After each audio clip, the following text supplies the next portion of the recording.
Hello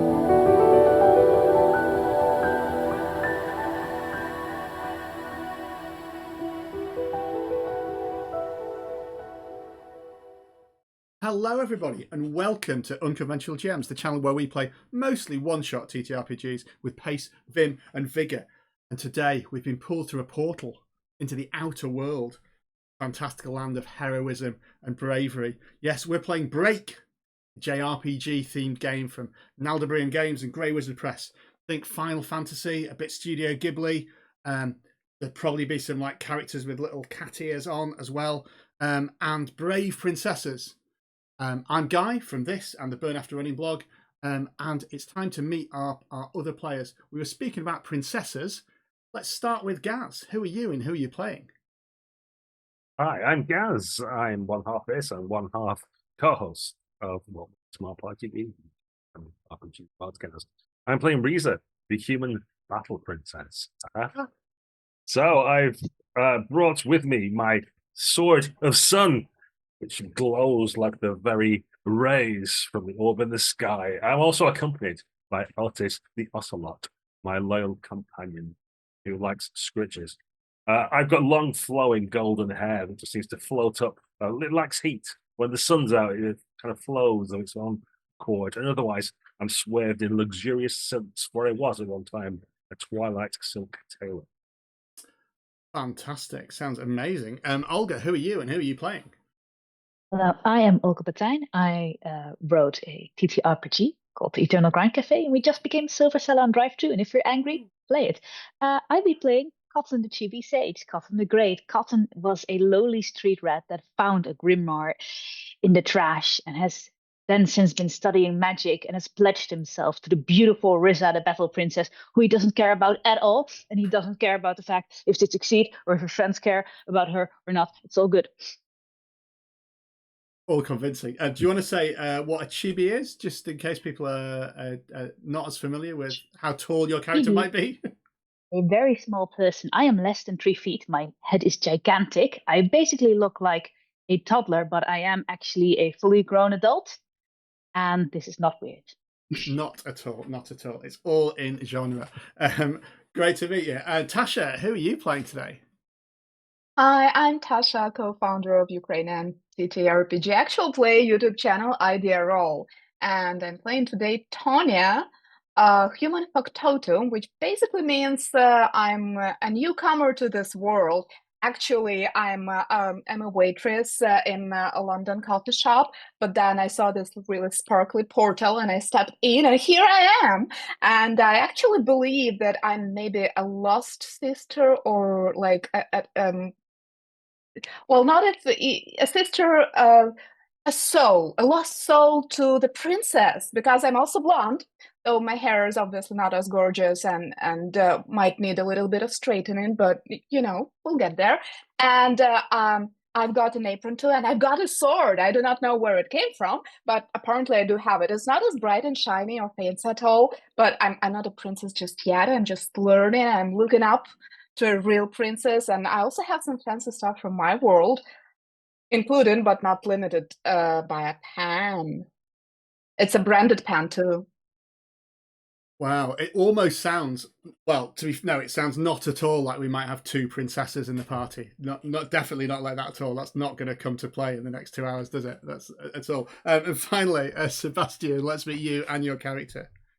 Hi, I'm Sebastian. I am the only person here, I think, not publishing anything or doing anything.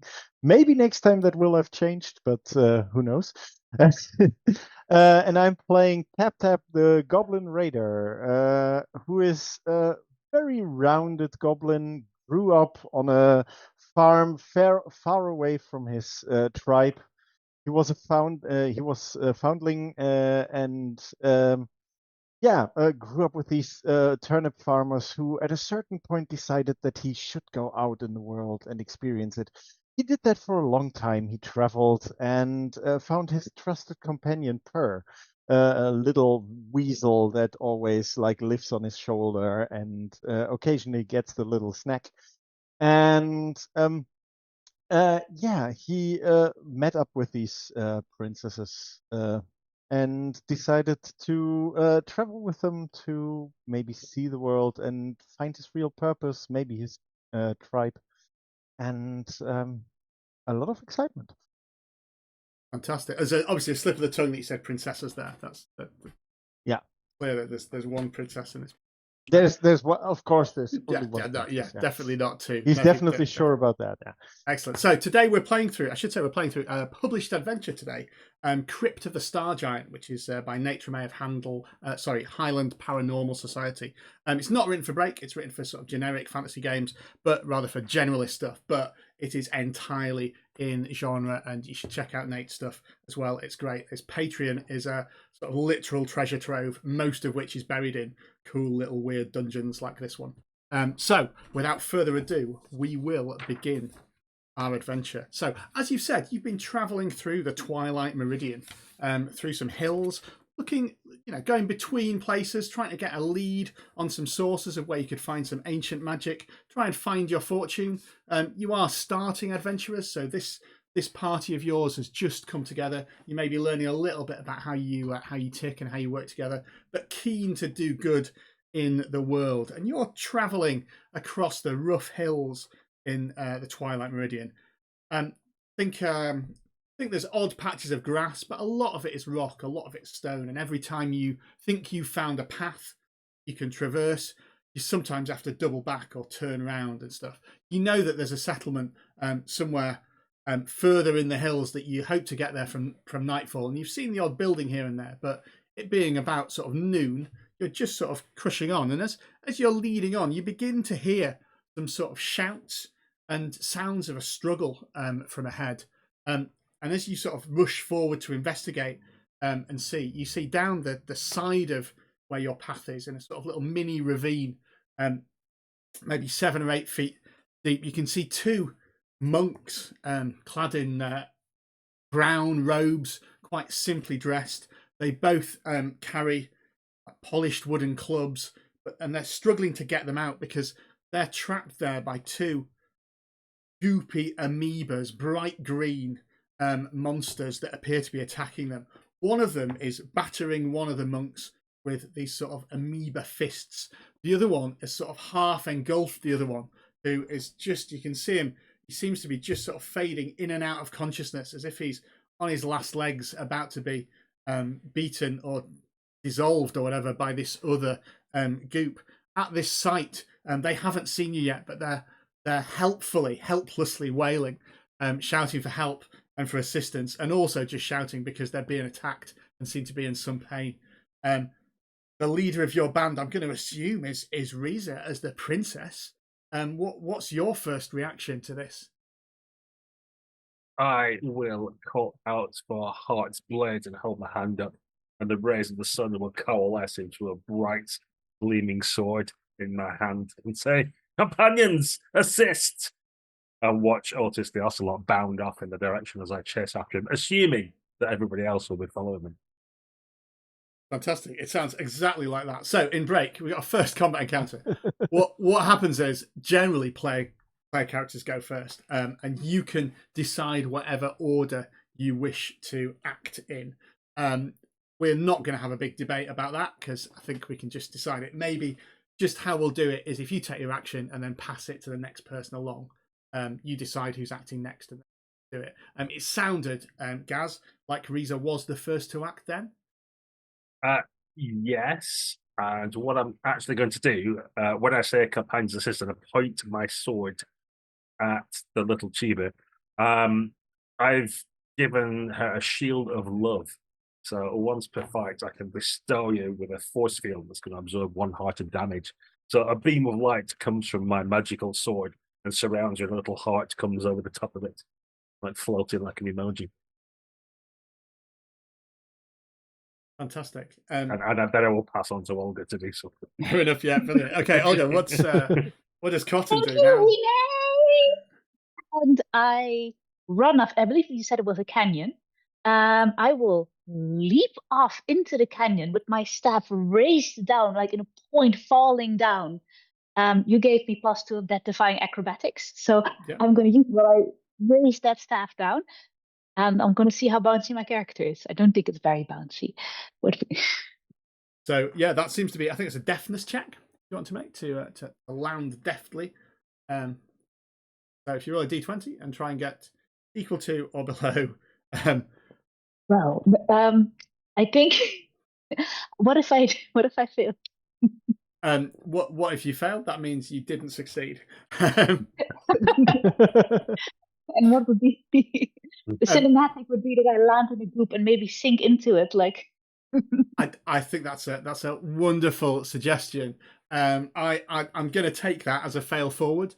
I think you you successfully leap over towards the two monks that are being attacked and succeed. You almost do too well and land straight into the goop that's currently engulfing one of the brothers, and it immediately like sloughs off him and engulfs you entirely, and so you are now engulfed in goop from there. The good news is goops are really soft and squishy, so you didn't take any damage from that fall.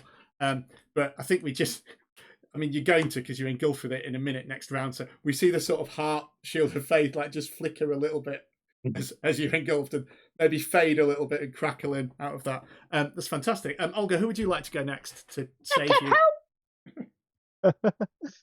Tap raises his spear and goes like, of course, and shoots in between the two amoebas, wielding his spear like almost like a helicopter blade. Like you see him like swerve around left, right in between them and beating both of the amoebas in the same battlefield.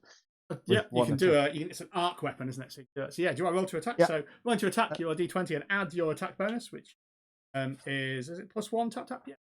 +1 for the arc weapon, and that is a 6. It probably looks more impressive than it actually is.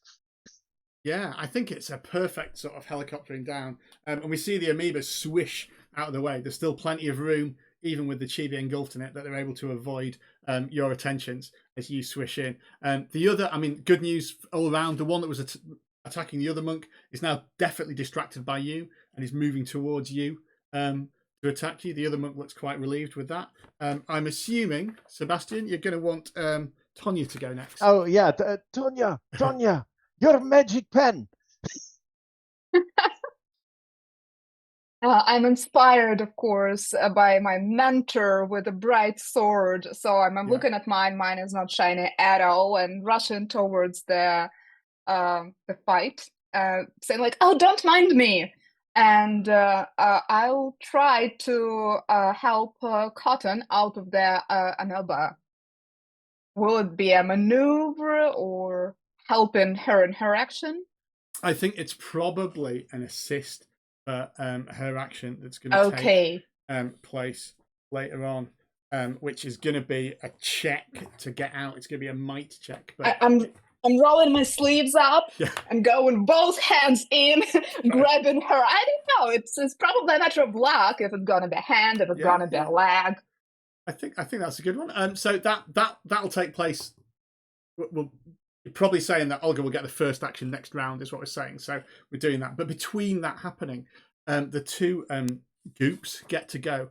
The one that you leapt in between tap is going to try and hit you. And probably with a 17, that will beat your defense, won't it? Oh yeah, definitely. So would you just like to mark one heart off as a sort of acidic, like pseudopod slaps you around the head? From there, the engulfment is a little bit different. Olga, I'm just going to double check what happens here. I think you do, in fact, just take one heart. So it's a good job you've got that armor of love, because that is what's going to happen, I'm afraid. I've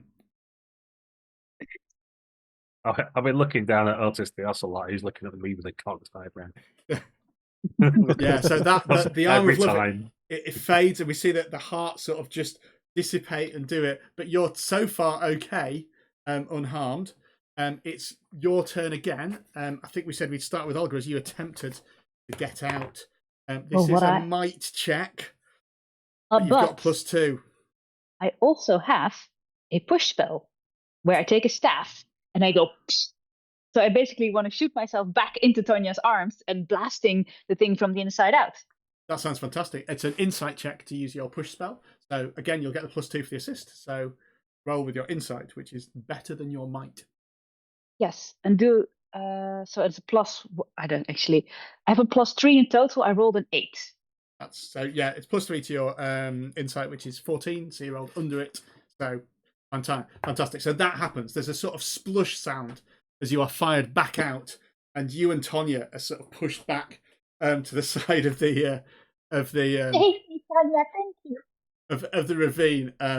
As Tap looks around and sees that he's now got 2 goops that seem to be paying most attention on him. Olga, who would you like to go next? I think Tonya, because... Go for it. Tonya is all about a system. You're good now?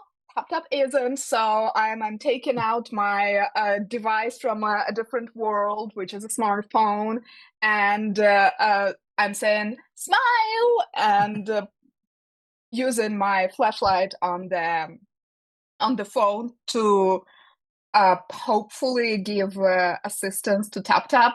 Maybe it helps him see the gooey creatures better, or maybe the gooey creatures might be blinded? Do they even have eyes? I think you could try and dazzle them a little bit with it. I think maybe if you made a that sounds like a trick. So if you made an insight check to do that sounds you fun. might well be able to dazzle them. No, I do not. But no, that you get some good snaps. It was a good try. Yeah. You took a did good my best. photo. You get some good snaps of them, but they're not. Yeah, they're not dazzled by it. And Tap maybe is, but you've not distracted them. I hope not. It's Tonya, not a critical fail. Who do you want to go next? Tap, obviously. Tap, go for it. Okay. Yeah, me seeing that I have like 2 amoebas now next to me, like attacking me, I just focus, use my focus and focus on one of the 2 amoebas, attack that one, and go in with an edge.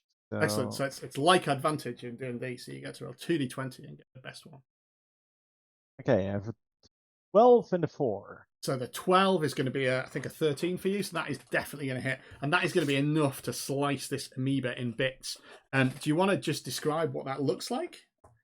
Yes, I think I take my spear, and you see this really anime-esque spear goes in with like this swoosh long animation that at least lasts like 10 seconds. And then it like hovers there for like this at least 5 seconds, and then like poof, explodes to both sides as I stand there like with the spear and go like, Risa, the other one. Excellent. And in character, you've nominated Reese to take the next action. Go ahead, Gaz. Yeah, Otis has grown to the size of a horse, which I'm now mounted on, which bounds gracefully forward. And I'll got all these trailing silks behind me, one of them that wraps over the other amoeba, so we can see it swathed in silk. And that's when I plunge my hot sword into it. Any further direction depending on what this roll looks like, which is not good enough, I don't know. Oh, yeah. The amoeba moves around to get a hold just where your sword goes as it avoids it. Avoid it. Yeah, it does. It feels the heat before it sees it and avoids that completely. It's go now, and it's gonna.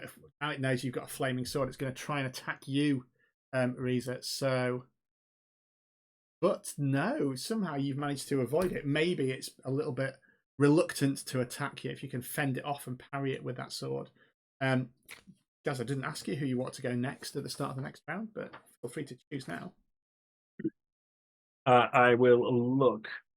Well, with some small amount of disdain at Tap, who gave me an order a month ago, I think I heard. And say, the other one, no, you shall deal with it, and sit imperiously upon Otis's back.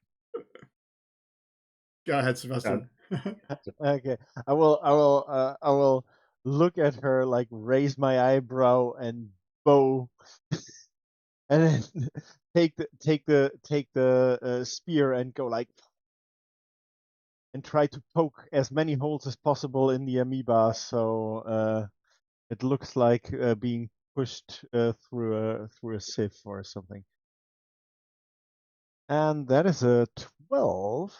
Yeah, I'm going to take your first. Well, I'm going to take your first roll because you've not got focus on this one because you killed the one. Oh you yeah, focus on. no, I can. But the only first focus roll is one, good yeah. enough, so you're still going to hit. And indeed, yeah, you managed to pincushion it. I don't know. Do we get the same animation again, the same footage as you kill another? No, one? I think like the typical slow-mo thing, and then like boop, boop, boop, boop, boop, and then you see like 20 of these tiny blobs of amoeba shooting out at the wall behind, and the amoeba just goes floosh and flows down in a goopy green mass on the floor. And you are victorious, and the goops are defeated. And the two brothers that are both late middle age men, balding grey hair, step forward. Oh, thank you so much. We can't thank you enough. Our heroes. What brings you to travel here? It's so dangerous on the roads now. Please come back to our monastery and let us at least feed and warm your cockles as a payment for our rescue.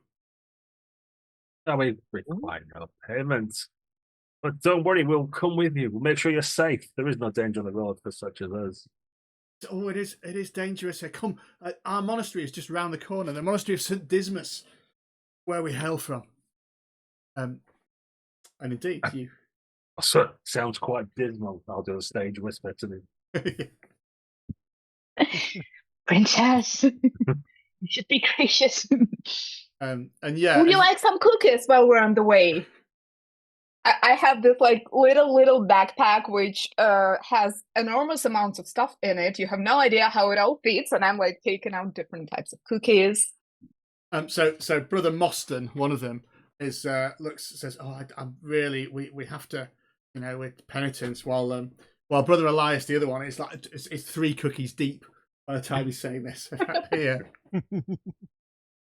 Oh, we were out hunting, and we. It's a long time since lunch. They say, as it's like just gone noon. And you get to you sort of wend your way down these paths to one of the buildings that you saw in the distance. It is in fact in the sort of the shadowed recesses of these hills. It does look a bit dismal actually, and there's an old sign on it. As you go there, it doesn't seem to be inhabited by very many monks. There's maybe 15, 16 of them eking out an existence here, and they take you in, they welcome you, they serve you some tasty gruel, as tasty as it can be. It is quite refreshing, steaming, and it would recover any injuries that you'd sustained had you sustained any.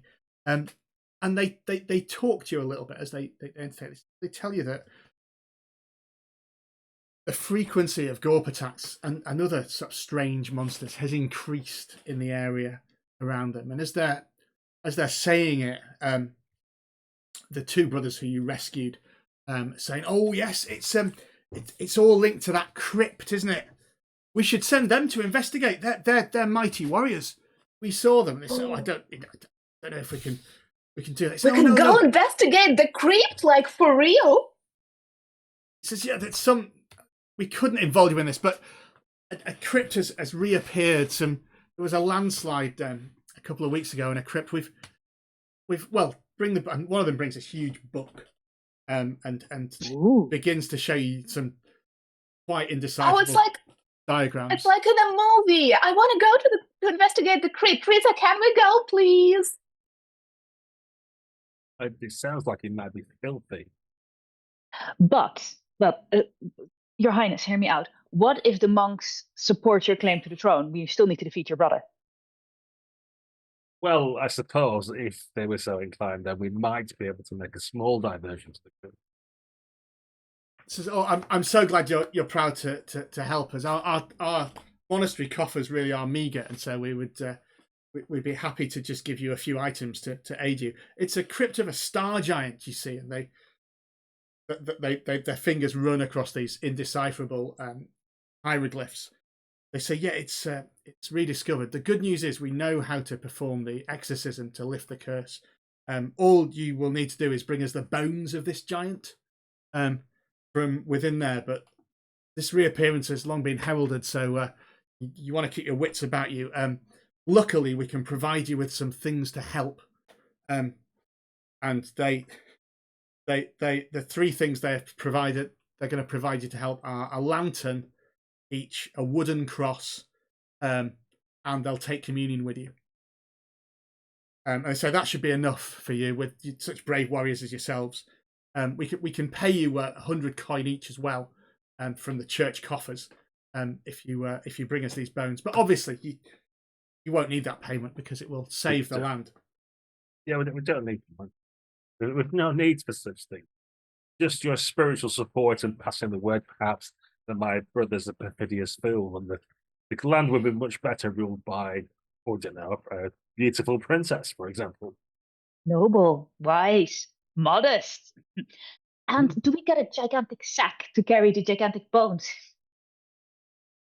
Yes, a gigantic sack, as they bring a normal sized sack to everybody else and hands it to you. I sit in the sack. Completely engulfed by it. Yes, you carry it. Yes, that seems sensible. And indeed, they give you a sort of sketched map for where this crypt is. It's in a hidden valley, but not completely hidden. It's, if you knew where to look, you would find it. And says, yeah, just bring back the bones. Just keep your wits about you. It's resurfaced. There's all kinds of things going on. There are monsters in there. We live to destroy them. Sorry. You carry on, friend. Oh, I just said at least the crypt is dark. We don't need the lantern, but I take double food.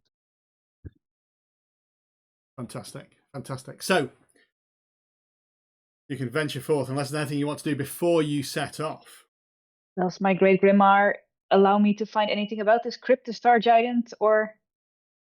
I think it does. Yeah, its game effects are very loosely defined. It fills magically with records of all your discoveries. I don't see why you would be the first person to have owned it. So by all means, I might ask you to roll an insight check rather than use it to affect a failed one, to see what information you'll get. Some information. It's whether it's useful or true. Okay. You can't. So I rolled over my insight, but I have a +2 because I get for history. If it's a history thing, I get a +2 and I have a +1 on my insight. So I have a +3, and my insight is 11. So the +1 doesn't actually have a game effect. That's just that you're better at insight. So it's just the +2. So I just explained how you failed because you've missed it by 1. Never mind. So yeah, it does contain some information about Star Giant.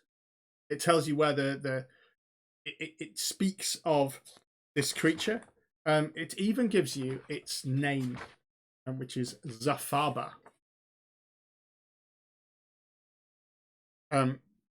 But it's light on details of what the Star Giant is, or what it wants, or how to stop it, or even the nature of how giant it is. Put it this way. Okay, so you presumably arm up and set off to the crypt to try and find the bones and investigate. And you travel. It's a good sort of few hours travel away.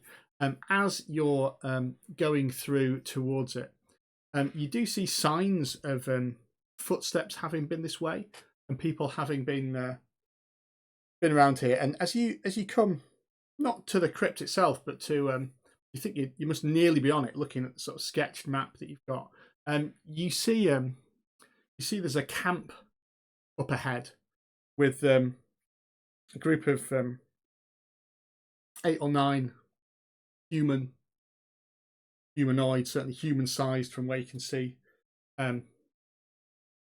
people in robes, They're just sort of sat around. There's sort of someone on lookout, but they're not doing a very good job. You don't think they've seen you yet. The route that you would take to go to the crypt would take you sort of right through this camp, but you could go round and take a more circuitous route, maybe climb down and avoid them completely, or you could go through and try and maybe tackle them or ambush them or try and talk to them and find out what they're about. What are your what's your plans as you notice this group and sort of huddle quietly out of view of them?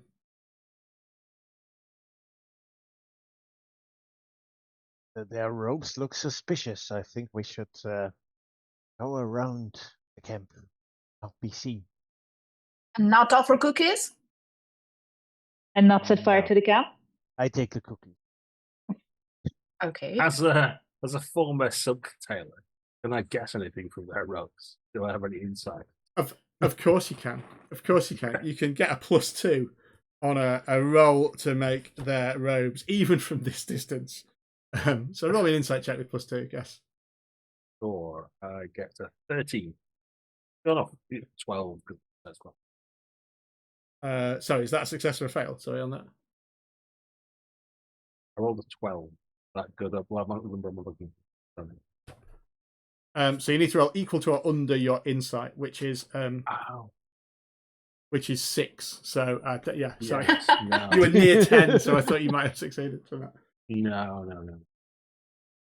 I'm not used to peasant clothes. That's the problem I have. They are definitely not silk, these robes.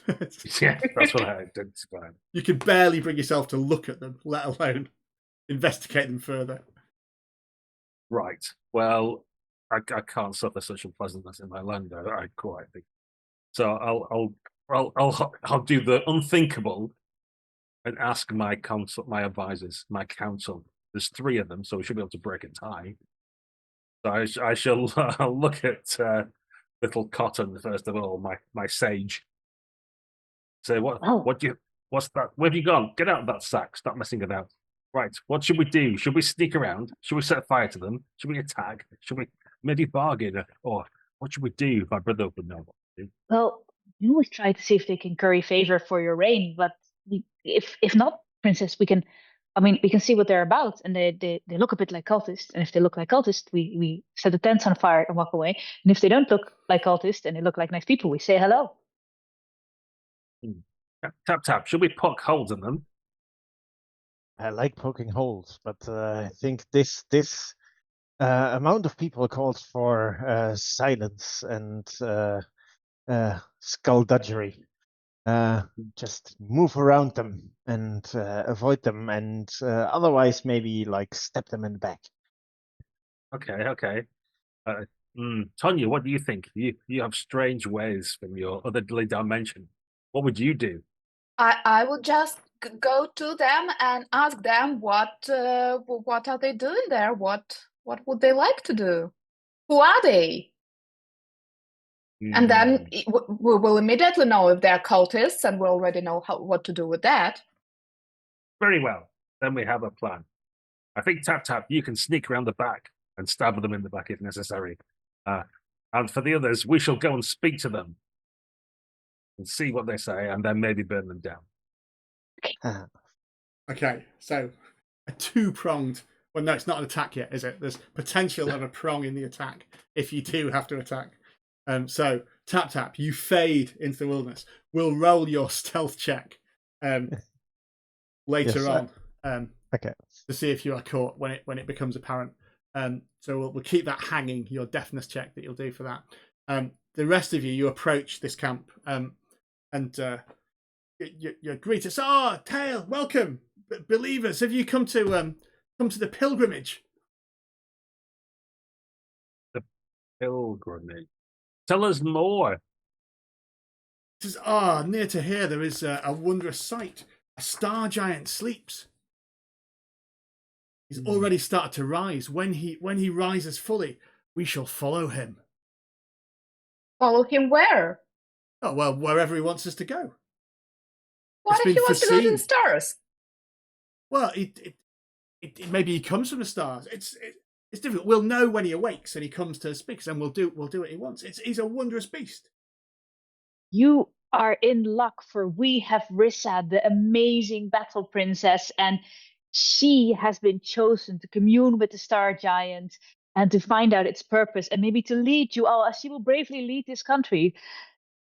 Give us time to connect and commune with the giant and to see if he's ready to arise from his slumber, and then we'll come back to you with news and stay here. So there's a moment where one of them goes, chosen, you've been chosen, but wait a minute, and then looks at the one in the nicest robes and says, but I thought Zarzas, you said you'd been chosen before. And there's a moment of doubt here, which we will resolve with a skill roll. So with a social act here, what you have to do, it's a versus check against them. And this sounds like you're using Olga, honeyed words or deceit to me.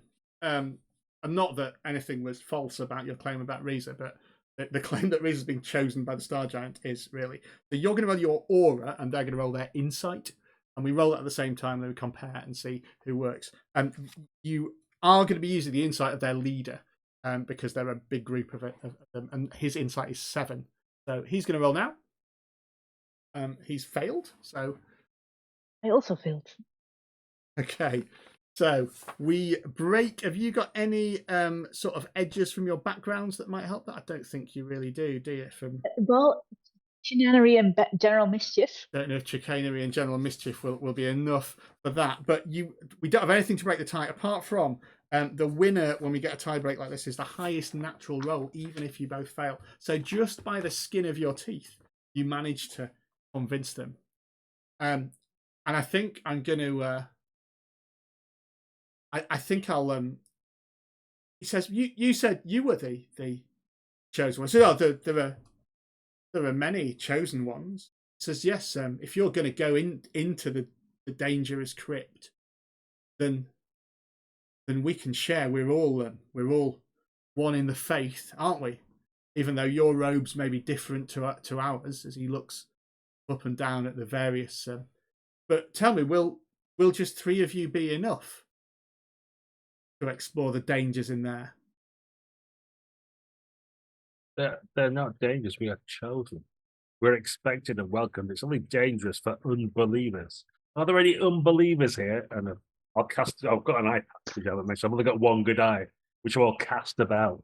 What about you? And start pointing at people who look the most nervous and shit. Okay, well, they're not. Oh no, they're not. They're not. Back home, there's another guy who's an unbeliever, but he left. We kicked him out. We kicked them out. The unbelievers. They don't do it from there, and they do it. So we'll wait outside, and when you come back with word, we'll join you, and we'll do the Star Giant's bidding.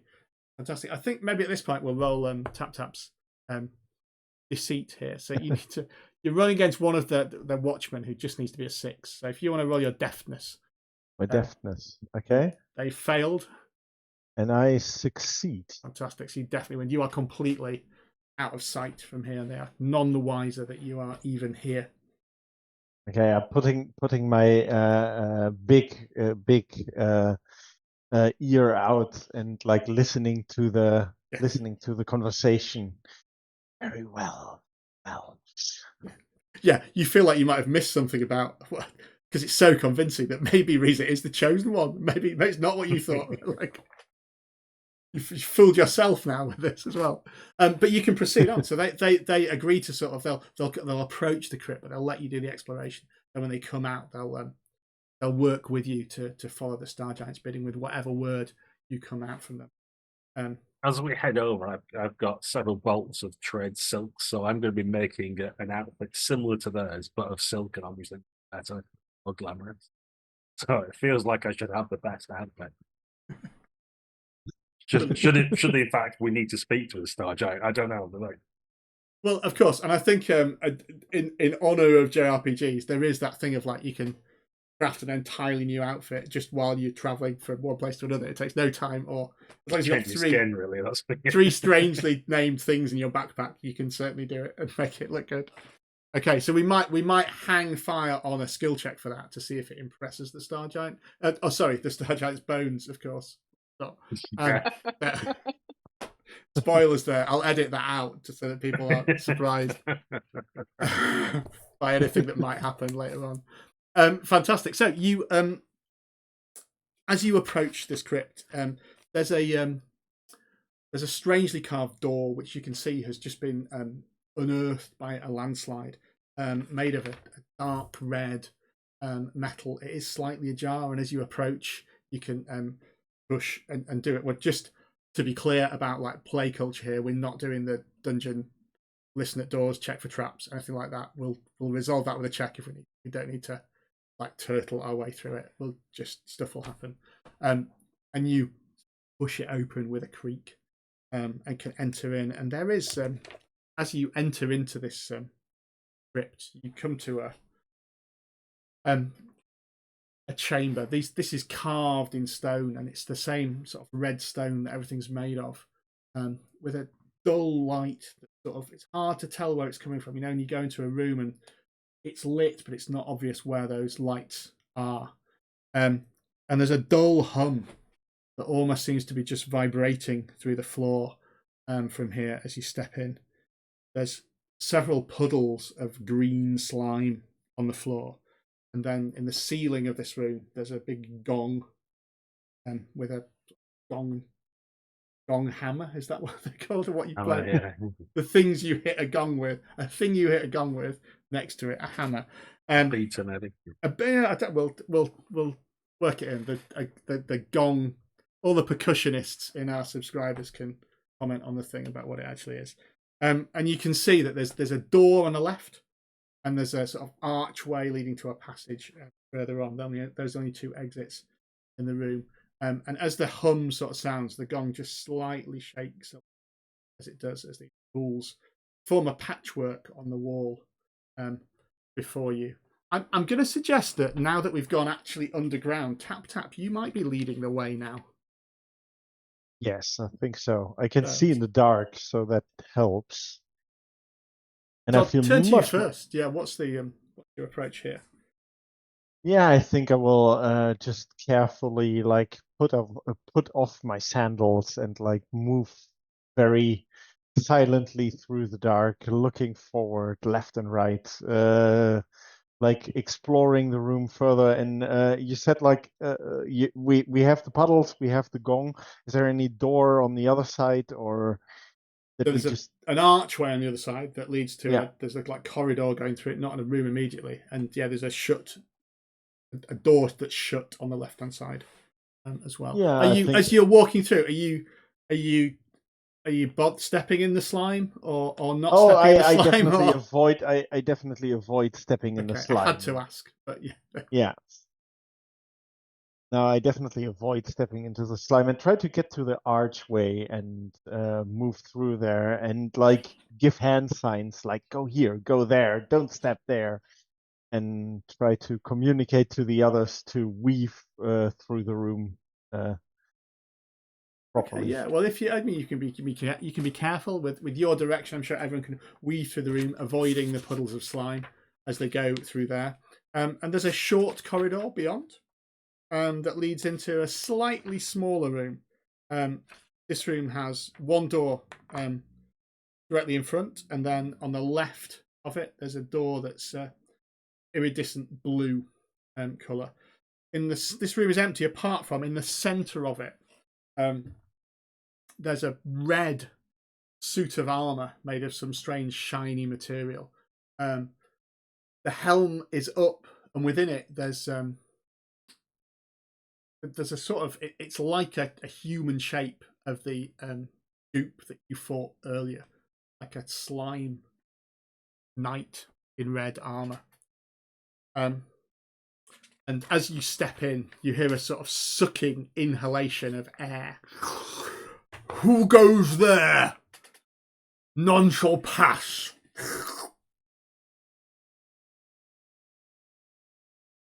Who are you? I don't answer to the staff. Who's important here? I am the Slime Knight.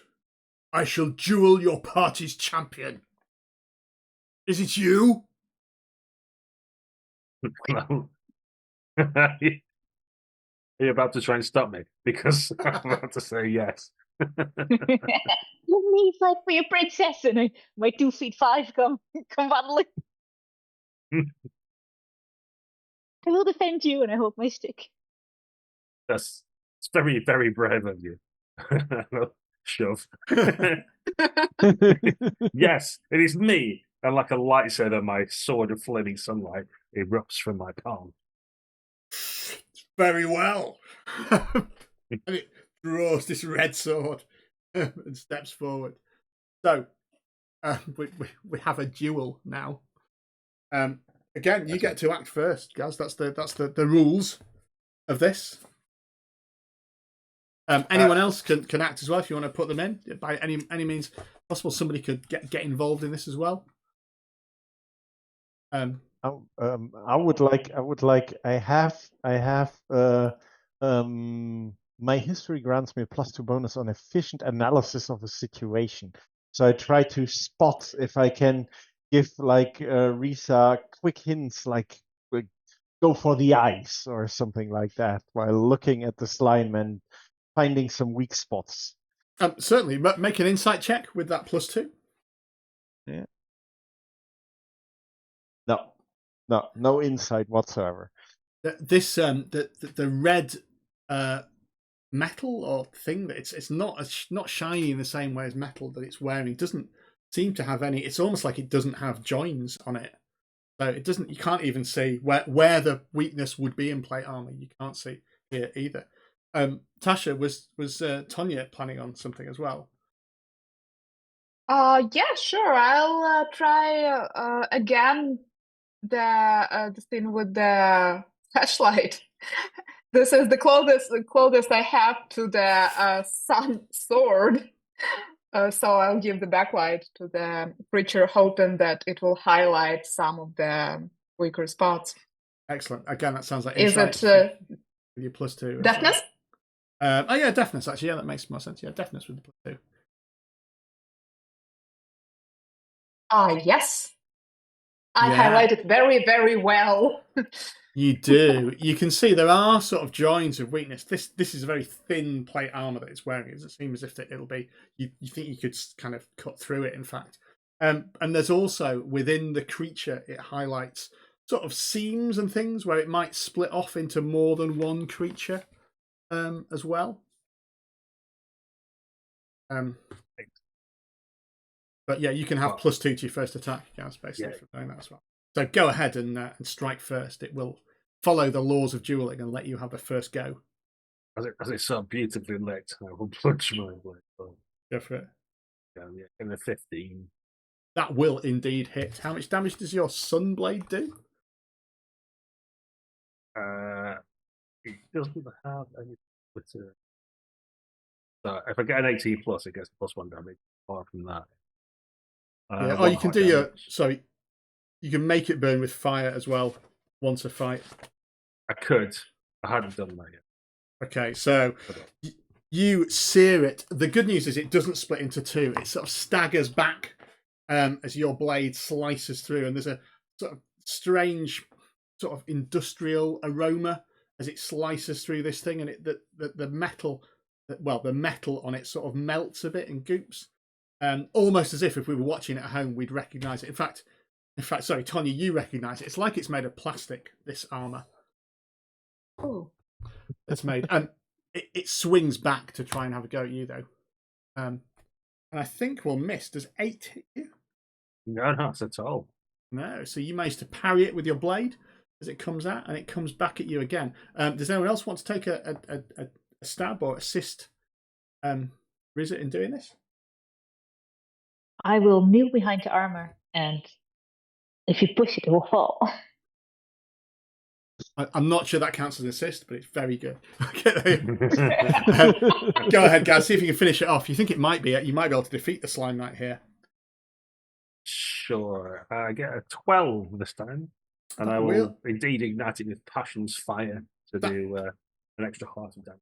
That does indeed defeat it, and with a singe of plastic and a hiss of bubbling goop, the Slime Knight is destroyed and melts into a puddle. And all that is left is this red plastic helm that sits atop this puddle that sort of fizzes away, that seems to be miraculously unhurt and intact.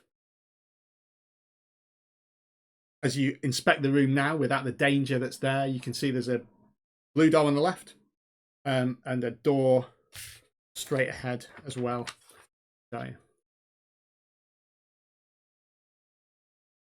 Can I inspect the helmet? Yeah, it's really light. It does seem to be made of plastic. It does. Are you putting it on? No, I'm holding it. I'm looking from different sides and maybe trying to scratch a hole or something in it. See, like, if it's plastic, it probably should not be used as armor. Yeah, I mean, you would. It definitely plastic, definitely red plastic. This is made of. Yeah. Nah, that's really weird. We have this material back home, and it's not good for armor. Oh, that is weird. I guess it's a trophy now. Yes. Can I put it on? You can all fit in it now. Fantastic. Cotton puts the helmet on. Cotton, can you make me an aura check, please? I'm just seeing. I'm going to give you +2 because your general mischief will help you for that. No, I have a 7, so the plus to that would be 9, but still. No. You know what you need to do now, Cotton. You need to stay in this room and challenge anyone who comes into a duel. I am Cotton the Great, and I will fight anyone in this room. Duel me. I mean, can I step from the back and try to take the helmet off her? That certainly seems to be an attempt. I think I might let you roll maybe a deafness check with advantage to do that, because you've got height advantage definitely from that. Cotton, you don't want this to happen. I'm obviously closest to her because I just gave her. Yeah, so you've got advantage. You get to roll 2 dice, but try and get under your deafness, otherwise Cotton will run away, and you'll have to try a different approach.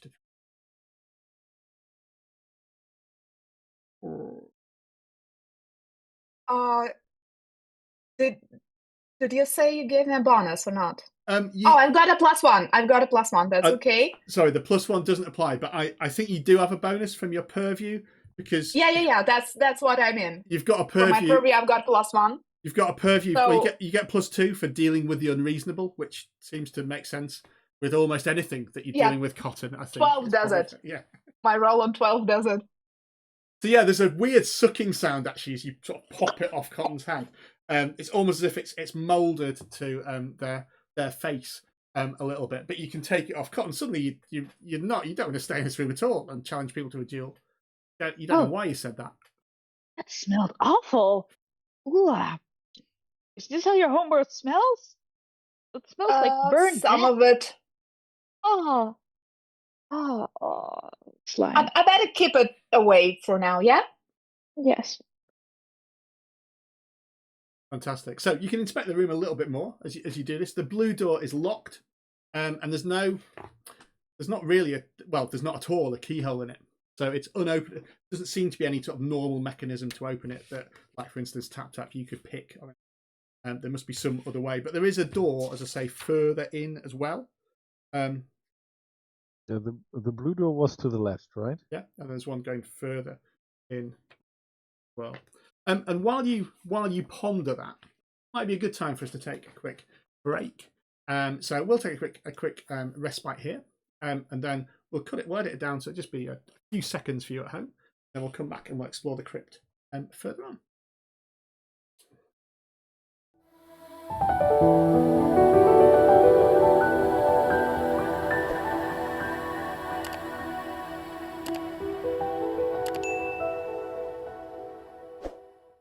Welcome back, viewers. Our heroes are in the middle of a dungeon, having just defeated the Slime Knight and narrowly avoided Cotton becoming the next Slime Knight. they are ready to press on and find the mystery of the crypt of the Star Giant. A door looms before you. A reminder, there was a door right back in the first room as well. Tap Tap, you appear to be, now you're underground, the leader of this expedition. What are you thinking? Oh, definitely press onwards. We defeated the knight. We will press onwards. So I'm sneaking up to that door, and like you see my head like creeping up to that door with the ear, just like this giant ear pressing against it. And when I don't hear anything, like and I open the door. Into the room.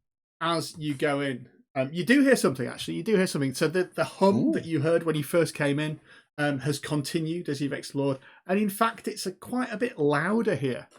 And as you enter the room, it's almost as if this hum is really, you couldn't forget about it. It's really noticeable, and you're having to raise your voices a bit to be heard over it. It's like the whole sort of place has got an air about it. The only thing that you can see in this room is a purple chest, chained by thick chains to the wall. It's made of a strange sort of iridescent purple metal. And as you move to inspect it, Tap Tap, like the blue door, it doesn't have a keyhole in it. It doesn't appear to have an obvious way to open it. But you can definitely hear this hum around everywhere. I will tap the chest with my spear and try to, is there any way to force it open? There's not really.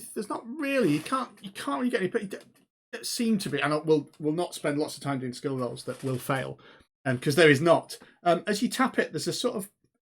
It's quite resonant. All I'd say. There's a sort of bong. Not like it's hollow, but like it sort of echoes a little bit in this chamber. Well, this is not the right way. Let's head back. Cotton, what are you thinking? Does it look chained like it's to keep something in, or like the thing is a mimic and gonna lunge at us? I mean, it hasn't. Tap Tap's been like going around and it's not opened and eaten him yet. So the scientific method would indicate it might not be a mimic, or it's not very hungry yet, waiting. I hit it with my spear and it didn't bite me, so yeah, it doesn't do anything. Your spear doesn't really seem to damage it or anything either.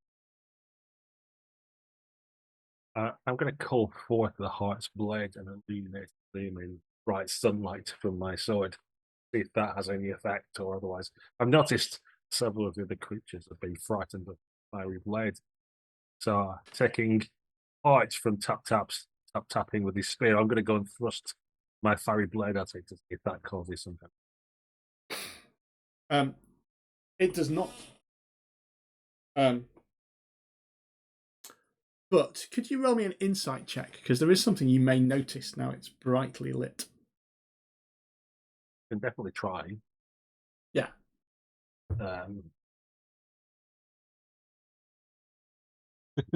This is. I'm scribbling not a mimic with my pen on it. Yeah. Yeah, there does not appear to be. I'm going to look over to Cotton, I think, probably, as my most keen advisor. I'm poking him with the fight. Does he know who I am? I'm looking, and I look at my grimoire, and I roll an insight. Then, if I fail, my grimoire still tells me something, despite. Does it eat me? I rolled a 20. Your grimoire does not contain information on these, on anything here. There's a bit of Dungeoneering 101 that you get to where it suggests that you should explore. There's a bit where it says you should always turn left first and explore thoroughly all rooms before feeling stymied. We should explore the other room. That's what the grimoire says.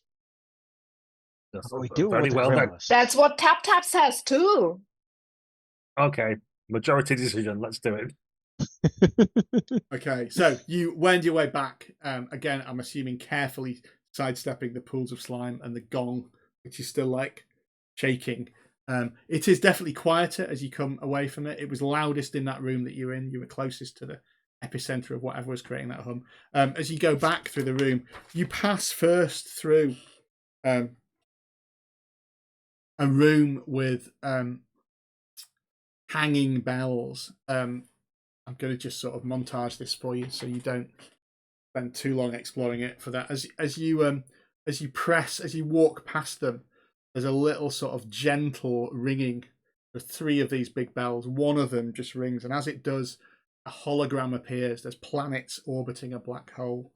The second one, you see a strange red-faced humanoid in strange regalia, completely unlike the robes that the people outside were wearing. Like, that isn't even don't know where they've got that from. Sat on a throne of bones. And then the third bell, as it sort of rings with the breeze as you pass by, there's an unfamiliar planet just engulfed in flames. These are all quite stylized images for most of you.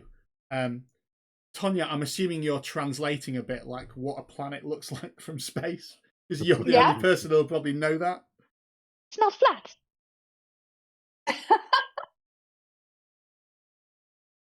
No, it's not. I think it's it's all in space, and most of space bodies are in the shape of a bowl.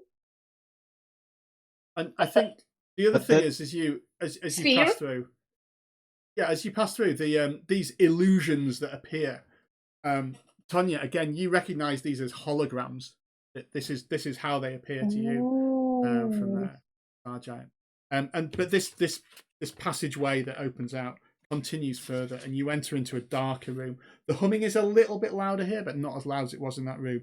And you have this is a crypt, and there are 3 open coffins in front of you, made of the same shiny metal, the plastic that the slime knight was in. Each one has sort of desiccated skeleton in it, and atop each one of the 3 there's a triangle, a musical triangle, 1 blue, 1 purple, and 1 black, and alongside the 3 coffins with these triangles on, you note there's a blue door to your right, which is the same shade and would fit in your heads of where you are of the blue door you encountered before, and there is a shiny black door in front of you as well. Oh, you know what? I think this is actually not a crypt. This is a ship. And those things we saw, it shows us where the world where it came from. So we are now in their vessel. But there is no water. No wood? How can it be a ship? Well, it sails from star to star. Hence, they're called star giants, I think. Maybe that's their thing in your world. In our world, humans can do it too, but not very far away. Humans are amazing in your world. I just know stars from what flies around my head when I get bonked on the head. Wow. I guess if they fall down, it didn't go very well for them too. Probably not. Okay. So do we need the bones of all of the giants from the pods, or only one of them? Well, Otis, bring it back. And I'll be chasing after we the have a last one blue he's got. thing and a blue door that doesn't open, and we have a purple thing and a purple chest that doesn't open, and there is this black door and this black thing, and that doesn't open. So maybe if we creak open the coffin, then something happens. So we can see the blue door. So I would say we do something to the blue coffin or ring the blue bell. I don't know if the bell actually was good. The bones are in the coffins. Yeah. Right? So we need to open them. Yeah. The coffins are open. You can see the bones in them, and the coffins. I would say the bones that you see in the coffins, though, they are very much like normal human sized. They don't look giant to you if you see what as you peer over. Do it. I grab a Can, triangle. can we? So Cotton, will just because you've said that, which coffin are you grabbing in? I'm starting with the blue one. Starting easy. Okay, so the blue one. Oh yeah, so you pull out a This has as well as the bones and the blue triangle. This has got a golden circlet in it. You can pull out. That looks to be worth around about 20 coin. You think? Fit for a princess. I'm gonna nab that very deftly, and then decide how like. And I'll probably use to save the party if we get very hungry. But if we don't get very hungry, I might just not tell anyone. Fair play, fair play. So you've got the blue triangle.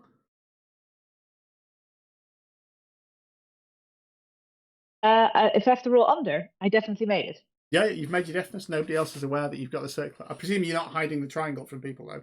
No. I'm like, I seen got it the already. triangle, and I the circlet is now in my bag. Are you ringing the triangle? Are you just? Well, I don't know. It's a triangle, right? So I'm like, I have the holy symbol. I bonk it on the door. Tonya, how did your door key work? I think what happens is you're pushing it against the door. Nothing happens, but as you keep doing it, you sort of accidentally strike it against the door, and it rings. And as it does that, that door just slides open, the blue door, and beyond it is the room that you were in before with the slime giant that you had there. It is the room from before, and the triangle is fine. The triangle's still there. So we want the purple one to open the chest. And I grab the purple one and I run to the chest and I ring the triangle while standing in front of the chest and hope that. Okay, and indeed the chest opens. Ooh. And within it is several things. There are 20 coins, some silver throwing daggers. There's a robe of glittering black silk. I will have an expert on silk. Yeah. And there's a vial of green slime with a purple keyhole symbol on it as well. Okay.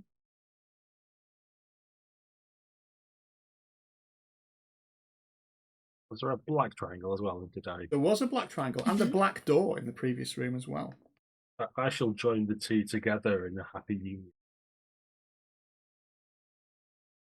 So the black, are you reaching in to get the black triangle? Mm-hmm. Okay, so yes, would you like to make me a deafness check? As you have correctly located the trapped chest. That might actually work.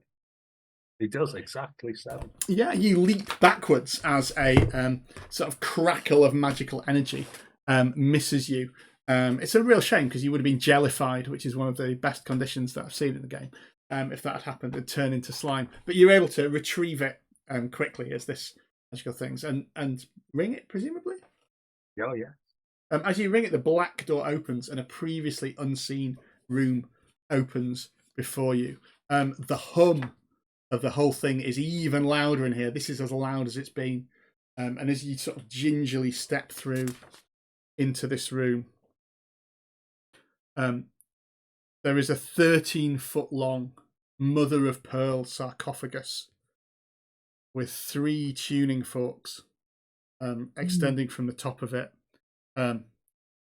One's blue, one's purple, one's black. There's a deep, deep hum, and it's coming from this 13-foot long coffin.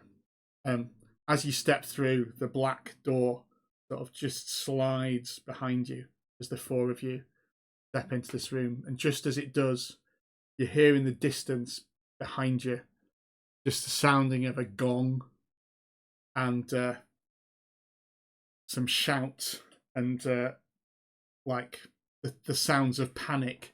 I would say the sounds of battle, but as you listen again, you're like, is that the sounds of battle? No, that sounds like people trying to run away from there.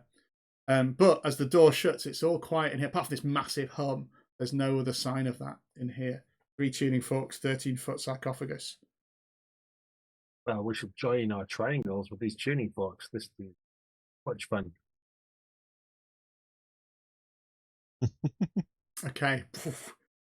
As they form a chord, the hum sort of solidifies, and atop the sarcophagus it opens up side by side, and a creature speaks from within. Rough, spiky skin is just visible on the face of this alien being that comes out, and he says, "I am Zabafa, seventh son of Atlantis, first daughter of the dead sun, the death of four skies, warlord of the forbidden doorways, heritor of earth." And he steps, he sort of leans up and makes to get out. "And you shall serve me." Well, I was all on board until then. And I'm looking. And he looks around. Go on, Gus, go on. I was gonna say, this is the point where there's this some like ephemeral shell that covers the little tube with a little heart above it. yeah. Quickly, yeah. Yeah. And my sword appears out of nowhere again. And he opens his mouth and he screeches, and it's like that hum just becomes deafening to you. And as it does, he regains his full sort of power, and he steps out of this sarcophagus and picks up his like star mace, and says, "You will serve me," as he towers over all of you. I step forward and pointing at our battle princess, say, "This is Risa, rightful ruler, defeater of all things slimy, master of all things silky, and carrier of the sunlight. And you shall serve her with your bones." The rightful ruler of this planet is now me, Zabafa. You're not my brother, thou shalt. And I think we get the sort of God. I'm going to leap forward in like a slow motion. Yeah, and as you do it, silks, big glow. Yeah, we get that sort of Final Fantasy swoop zoom out. So we've got the two sides of either side of this room, which is suddenly much bigger than we thought it was before. And the sarcophagus is at one side. The perspective's weirdly changed as you sort of little animations kick in for you about to fight. But indeed, that is what's going to happen. Fortunately, you still get to go first because Zabafa is too proud to ambush you. He still expects you to pay fealty. Reza, you were leaping forward to attack him. Go ahead. Yes. In the break, I read the rules and realised that I could do my shield of love as an additional action as well as attack things. So that's all right. That's fine. So yes, I leap forward in slow motion with my sun blade arcing down. I'm getting a 19, which means it does an extra heart, and I will enact my passion's fire. So I'll do 3 hearts damage altogether. Wow, fantastic. I'm going to read the rules to you, I'm afraid. So the 18 plus needs to be natural. Does it? I'm Okay. afraid. Well, just 2 hearts damage. Still 2 hearts damage.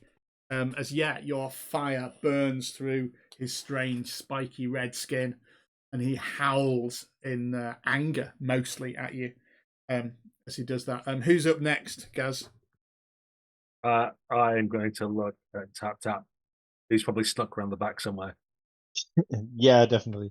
Tap Tap gets out his trusted old spear, and as JRPG battle music starts playing, like weird guitars, like rushes forward, and just you see his face like looking at the giants, like focus, and then. Who's your target in this combat? It's the massive boss that we're fighting. Brilliant. Yeah. Roll to attack. He is, I should say, defense 12 is a little bit harder to hit. Yeah, well, I rolled a 13. That'll hit, though. That'll hit. Yeah, so you, again, you strike him and do it. His spiky skin is quite powerful, but you manage to damage him from there. He's enraged, but also there's there's a little drop of blood appears on his arm now. Sebastian, who are you going to tap in next to? Yeah, I'm looking at Cotton and go like, use the magic, use the power, use the force. By the power of love and justice, I have 2 bottles of universal solvent in my hand. I beseech thee, and I just chuck bottles of universal solvent. Brilliant. What's your intent with this? You're trying to stick him to his sarcophagus, so. I think I wanna. It's a solvent, right? I yeah. wanna weaken his ankle bones because I think that's what I can hit. Fantastic. So do you want to hit him with that? I think it's probably a combat trick that'll let you do some damage to him. So probably gonna be a deafness check, I would say. And would you say it's chicanery and general mischief? I'm not sure if it is throwing glue at people, or solvent at people. It's in combat, so it seems less chicanery, I'm afraid. I rolled a 9, which is under my deafness. That's fine. So yeah, you've succeeded. You managed it. So the solvent lands on him, and you hear him start shout and go, it burns, it burns. And he is indeed distracted by that as he fights, as he passes this way and that. Tonya, you're the only one left to act.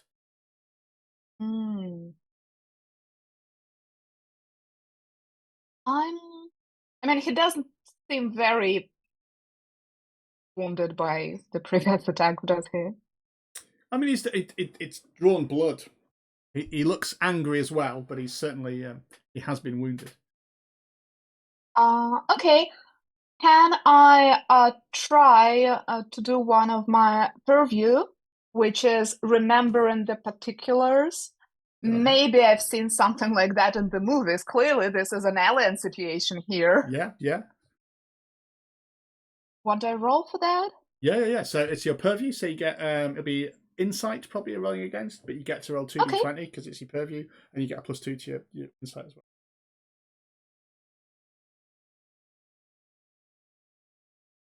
And you can roll again. You get 2 because you've got an edge. You get an edge when you're rolling with your purview, so you get Well, it's slightly better, but still not good enough. Do I still get to do something in this turn? Yeah, you can still take an act as well. You can still assist somebody or attack if you want to. You can still do that. You still got a sword. Really don't want to attack. You know what? I'll continue with my so far not very successful strategy, but again, last time it also only worked on the second time. So I'll try to distract him, continue distracting him, telling him how wrong he is, because we have our own and rightful ruler of the planet, of the universe. These are just the details. I'll try being annoying and distracting his attention, and hopefully granting a bonus to the princess. Fantastic. I'll let you grant that bonus without making you roll because it seems like a good assist to have. You rolled already. It's his go now, though. The first thing that he does is he lets out a great screech at the sight of his own star blood. And as he does that, a little bit of his wounds begin to heal. Also, as he does that, you feel it sort of goes through your heads and does it. I need all of you to make a grit check, please. Otherwise, you're going to be losing 1 heart. So that's rolling equal to or under than your grit. You can come up with a reason why your purview will assist. Can't see a huge one in anyone's. You can get a +2 to it, but otherwise it's going to be that or lose a heart. My grit is very high, but I made it. That's good, yeah. So yeah, once you've marked off those hearts, it then swings its star mace towards you, Riza, because you claim to be the... Well, yeah, you didn't claim to be the rightful ruler, but I claimed. People have informed the Star Giant you're the rightful ruler, so it sees you as the biggest threat. You're clearly the leader. So it's got +4 on this. I don't think that's going to hit. Is it your defense is higher than 9? That's 11. Yeah, you managed to. I think the distraction helps it from that. It's been it swings, but burning flesh just distracts it a little bit as it steps forward and staggers. And so of course, Otis the ocelot jumps on its head at that point and starts scratching. Fantastic. Let's go back to top to Riza. What are you going to do now? I'm going to look imperious and pause. So you have the temerity to claim such things and look disgusting and dishevelled at the same time. You shall not be suffered to live. Let us burn off your clothes as well as your flesh. Ha ha ha! And I'll start laying about it with my flaming sword to try and set him on fire. Fantastic. Sounds amazing. Make the roll. You've got a +2, I think, from Tanya. Yeah, so I got 15 in total. Fantastic. How much damage is that? Just one heart, I think. Yeah. The flaming, you can stay flaming, but the flame extra heart just happens once. Yeah, it sort of stags it. He goes down on one knee and spins around and says, no, it doesn't end like this. And then steps up because indeed it doesn't quite end like this, but you've clearly got through to him a little bit. Gaz, who are you tapping in to act next? I'm going to look at Cotton because I so key. I look at the giant and I say, it doesn't have to be like this. We can still be friends. And I reach out with the power of friendship, which is my quirk, a soul link, where I can read its fucking thoughts. And I will use it to yell out to my comrades what is going to attack next and give them all edges. Fantastic. Yeah. You can reach out and link with any other person anywhere. Yeah. Yes, and I lovingly, full of empathy, try to explain to him that this is not like we can work together. Maybe you can be co-rulers, and I see your pain, and I see your desire, and I see how long you've slept. And again, it's mostly distracted by that, the concept of co-rulers, particularly coming from someone so like even smaller than him. These are all giants as well, but he is going to be distracted, so he's going to be at a penalty from that. As you reach out to him with your soul. Who do you want to act next, Olga? yeah, good luck. The power of friendship. Okay, I guess sooner or later things should start happening. So I'm pulling out the sword, and probably there is this series of scenes where I'm trying to drag it with my both hands, and you can see like all of these wrinkles, and I really don't want to. Violence is not an action, but I've tried some of my focuses already, and then the sword goes higher and higher and higher, and in the end I'm trying to attack him. Fantastic. You put the pen away, use the mightier sword for this. Let's see, make a roll. Is it it's a D20. right? You will add your attack bonus, which I think might be +0. Yes, that's exactly And what you it need to is. get 12. I rolled a 2. I think I rolled well. Yeah, it's an amazing sword swing, but it just sidesteps out of the way of it. What? You strike me? Another princess? And finally, tap. Will that be the distraction that he needs? Yes, I will fly. Like you see me spinning my spear, putting it away, getting out my bow, and then just jumping backwards and like foop, foop, foop, putting multiple arrows in him. Well, let's see. Let's see how that goes. The focus still counts for the entire combat, right? You still get advantage for it. It's quite, cool. Good for a boss fight.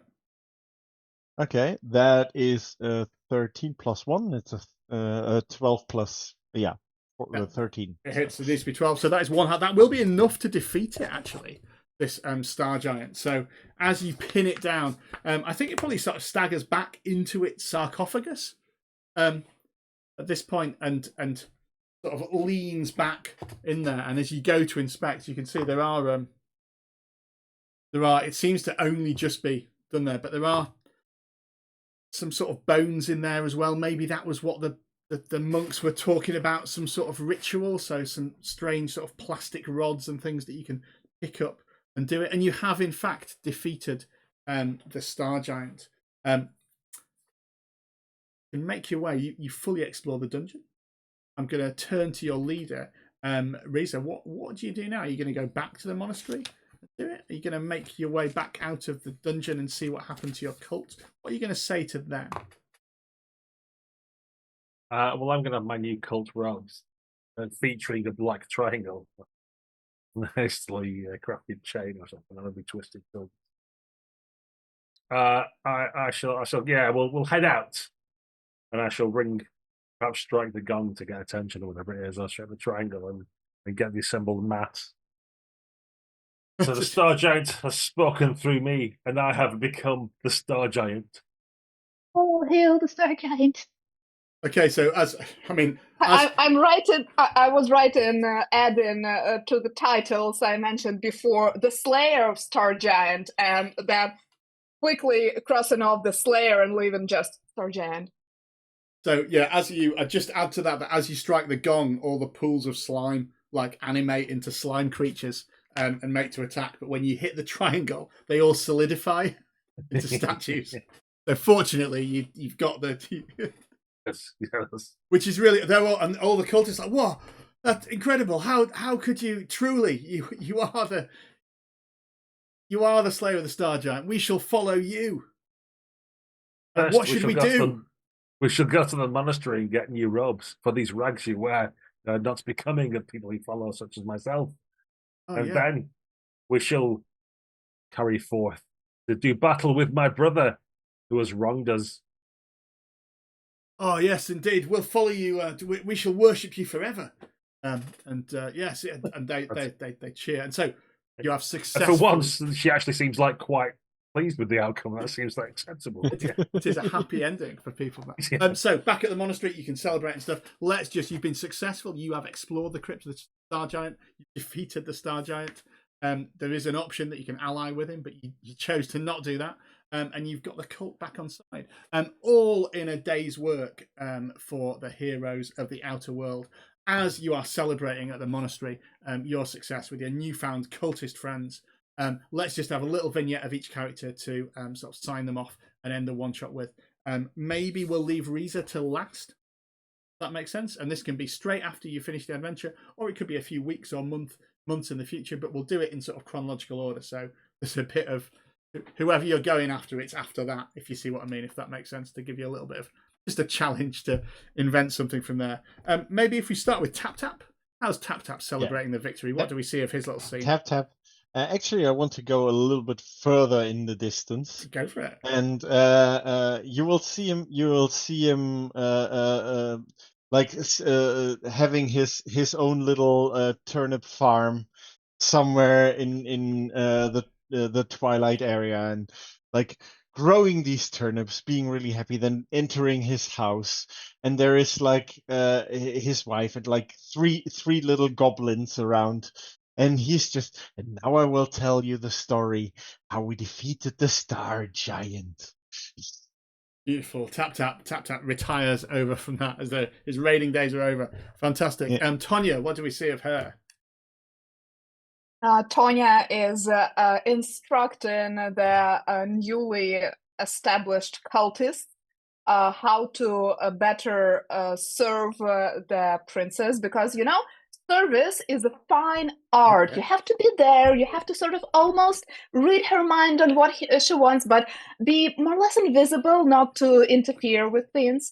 I think they're doing really well. They stopped dropping the cups from when they're serving the drinks already. We're doing great progress. I almost feel like I am the leader of this cult. Well, second to the leader of this cult. It's funny, isn't it? It's funny, isn't it? How many times does Reza think that she wants something and you persuade her otherwise? It turns out that what she actually wanted to do was what Tonya wanted to do. Funny, isn't it? Yeah. Brilliant. Cotton, what do we see of Cotton? Yes, well, Cotton is the newly minted archmage of the house of Reza, and he's the brave advisor. He's the golden circlet with like a triangle mounted on top of that, and she's lavish robes, and she's on a normal chair with 5 pillows, and she's just stuffing cookies in her face, and at some point you see like a messenger come, and it has the name of her brother, and she reads it, and she looks shocked. Fantastic. Reza's brother. Fantastic. And finally, Reza, what do we see Reza does? We see some months later Reza leading her army, a ragtag bunch of cultists and monks and hats, and like just any kind of like minority group there is. She's gathered a big army to defeat her brother, and it's as they're all bursting with her companions into the throne room, and we see her brother being pulled up in a beam of light into some weird star giant ship. No. Fantastic, fantastic. So thanks to our players for throwing so much into Break. I'm not sure if there is as much sci-fi content as we put into it, but or rather Nate put into it with his dungeon that we played through. But certainly check out Break, where books are sold. Check out Nate Treme's stuff, the Crypt the Star Giant, really good fun. Lots of little dungeons like that are really exciting to play through. If you've enjoyed it, or even if you haven't, remember to like and subscribe. And tell people about it. It's always good to get the to get the algorithm help with that. And let us know if you want to see more JRPG things on the channel, more fantasy stuff. If you've got preferences of other games you'd like to see us try, we're all ears to hear what you're interested in from that. So thank you for watching, and we'll see you in a few weeks on Unconventional GMs.